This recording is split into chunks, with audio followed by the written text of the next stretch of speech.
Tata electronics ने तमिलनाडु के होसुर में अपने नए प्लांट में आईफोन निर्माणांदाश का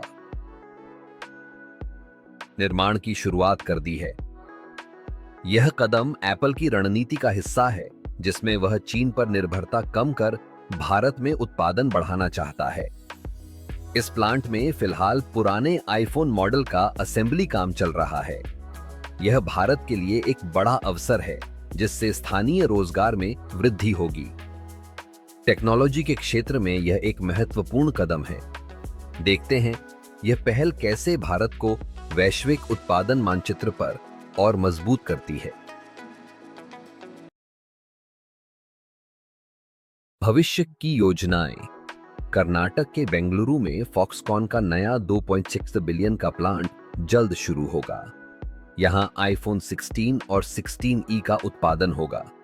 2027 तक यह प्लांट पूरी तरह चालू हो जाएगा।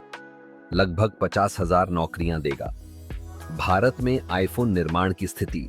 वर्तमान में दुनिया के कुल आईफोन उत्पादन का 28% भारत में होता है। 2046 तक एप्पल की योजना है कि ज्यादातर अमेरिका भेजे जाने वाले आईफोन्स भारत में ही बनाए जाएं। मार्च 2025 में भारत से $2 अरब के आईफोन्स का निर्यात हुआ, जिसमें फॉक्सकॉन की हिस्सेदारी $103 अरब थी। टाटा की बड़ी भूमिका। टाटा ने पहले ही कर्नाटक में विस्ट्रॉन का आईफोन प्लांट खरीदा था। हाल ही में टाटा ने चेन्नई के पास एक पेगाट्रॉन आईफोन प्लांट में 60% हिस्सेदारी भी ले ली है। होसुर का नया प्लांट 250 एकड़ में फैला है। इसमें Rs 6,000 करोड़ का निवेश किया जा रहा है। लक्ष्य है कि 2 सालों में 50,000 से अधिक लोगों को रोजगार मिले। यह कदम भारत को वैश्विक आईफोन उत्पादन में एक मजबूत केंद्र बनाने की दिशा में बड़ा संकेत है। कार्यकारी विनीत मेहता ने इस्तीफा दे दिया है। उन्होंने 17 वर्षों तक कंपनी में सेवा की। 2007 में टेस्ला ज्वाइन किया था। बैटरी नवाचारों में निभाई महत्वपूर्ण भूमिका। मॉडल एस और साइबर ट्रक के लिए नई बैटरी तकनीकें विकसित की। विदाई की समय सीमा या भविष्य की योजनाएं साझा नहीं की।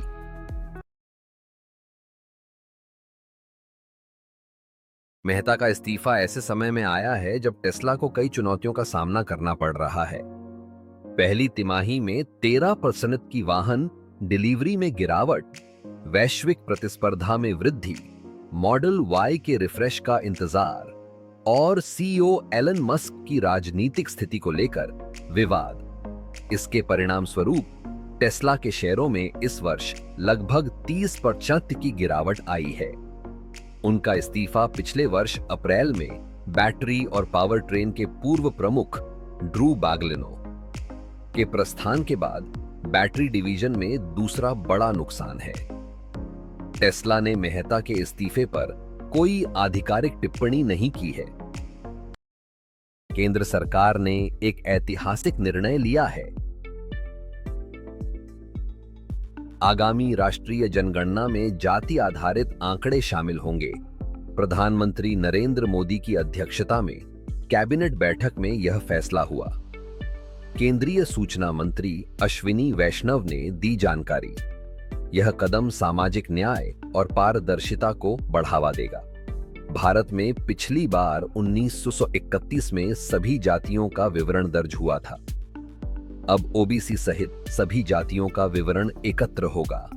सटीक डेटा से सामाजिक योजनाओं और आरक्षण नीतियों में मदद मिलेगी।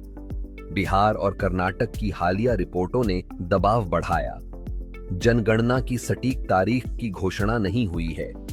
कोविड-19 के कारण 2021 की जनगणना स्थगित हुई थी। अब यह प्रक्रिया 2025 में शुरू होने की संभावना है।